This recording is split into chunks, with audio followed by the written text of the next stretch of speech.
Here is my roughly 12 foot by 4 foot new garden bed.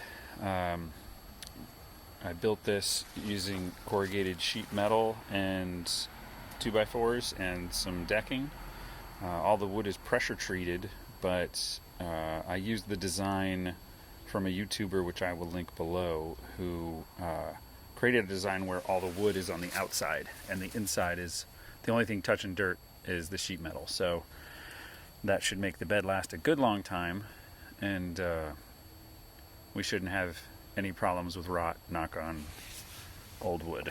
I modified this bed to add this little guy here. This is my built-in compost bin, which, as you can see, has started with some pumpkins from this Halloween, but I'm not the best carpenter in the world, but I got it done.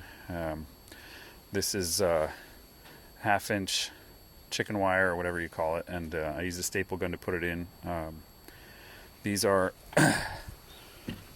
this is 16-foot decking that I cut down to size, and it was kind of a pain in the butt, but again, I'm not the best carpenter, but I figured it out. As you can see, some nice gaps there. But this is a Hugelkulture bed, and I'll add a picture or two of what it looked like before that. But under here is a series of large logs and then smaller logs, and then leaves and twigs and mulch, and then compost, and then I'm going to put topsoil on top of that. So I'll add pictures of the different stages. So anyway, thanks for checking it out. I'm pretty happy with this modification, and I'll add a link to the plans below.